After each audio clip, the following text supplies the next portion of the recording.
If you've been setting boundaries and saying no to things and people that drain you, you might be experiencing something both beautiful and a little scary. You actually enjoy being alone. Hello, and welcome to Unlimited Inner Peace podcast, where we delve into the secrets of finding inner peace and embracing it year-round. I'm Julissa. Here's the part that no one tells you about healing from people-pleasing. When you stop being everyone's go-to, you suddenly have time to yourself. The phone doesn't ring as often, the texts slow down, some people even pull away, and that's okay. You can't control how others respond, only how you choose to live. But I know that shift can feel uncomfortable, especially if you've never learned how to enjoy your own company. You might be asking, am I lonely or am I healing? Am I becoming antisocial or am I finally learning what peace feels like? I've asked myself those same questions, and what I discovered changed everything. Solitude isn't the same as loneliness, and even if loneliness shows up along the way, it can be part of a healthy, God-led transformation.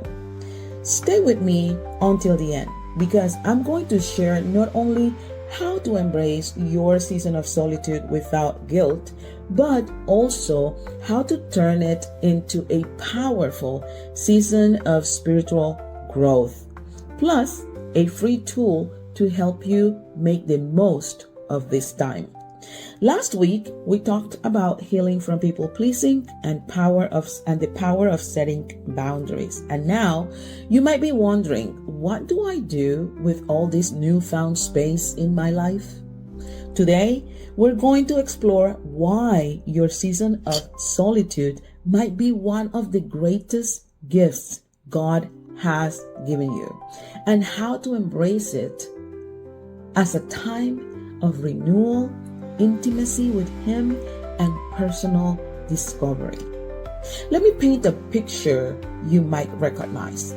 You've started saying no, you've stopped overcommitting, and suddenly you have real unstructured time. And at first, it's unsettling. Some friends don't check in like they used to. Messages go unanswered. You start to wonder if you've done something wrong. Maybe you sit in silence and feel restless, reaching for your phone, not out of desire, but to feel the stillness. You feel like you should be doing something because you've tied your value to constant productivity or helping others. But here's what science tells us. A study published in Scientific Reports tracked 178 adults and found that people were lonelier on days with more solitude, but those effects disappeared when the solitude was chosen, not forced. In fact, chosen solitude led to less stress and a stronger sense of personal freedom over time. You heard that? You heard that? Chosen solitude led to less stress and a stronger sense of personal freedom over time. The takeaway? Solitude isn't the problem. The problem is not knowing how to make it intentional. When we open the Bible, we find that solitude is not a weakness. It's a spiritual practice. Jesus himself regularly withdrew to solitary places. In Luke 5:16, we read, "But Jesus often withdrew to lonely places and prayed." In Mark 1:35, we read, "Very early in the morning, while it was still dark, Jesus got up, left the house, and went to a solitary place where he prayed." This was not accidental. Jesus chose solitude. After long days of ministry, he stepped away, not because he didn't love people, but because he needed to realign with the Father. Think about Elijah in 1 Kings 19. Exhausted and overwhelmed, God led him into a quiet place where he didn't speak through wind, earthquake, or fire, but through a gentle whisper. Or David in the wilderness, who wrote songs of intimacy with God when he was alone. Even Paul, after his conversion, spent time in Arabia before beginning his ministry.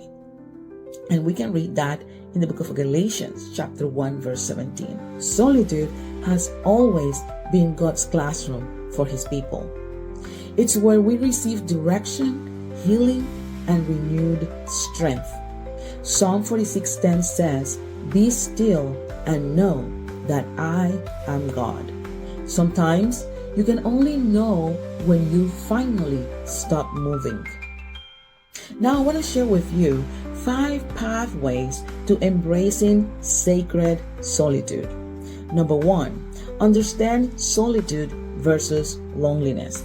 Loneliness is the ache for connection you don't have. Solitude is the peace of enjoying time with yourself and God. One drains you, the other fills you. Ask yourself, am I feeling lonely or am I feeling peaceful? That awareness changes everything. Number 2, create morning stillness. Before the texts, before the news, before social media, give God the first 10 to 15 minutes. This doesn't have to be a full devotional. Just sit with Him. Let His word shape your mind before the world does. Number 3, choose life-giving solo activities. Journaling, walking in nature, reading scripture slowly, creative hobbies. These help you connect inwardly while staying anchored in God's presence. Science shows that intentional solitude boosts creativity and emotional regulation, which makes you more resilient in relationships.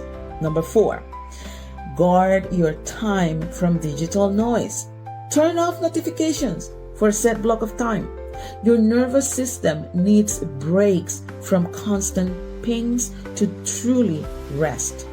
Psalm 131:2 says, I have calmed and quieted my soul. That doesn't happen with constant digital noise. Number 5, schedule extended retreats. Once in a quarter, block out a morning, an afternoon, or even a whole day to be with God. No agenda, just prayer, reflection, and listening. These longer stretches of solitude often bring breakthroughs you can't get in quick moments. I have done this many times. And for me, it's not every quarter. It's almost every Sunday I do this.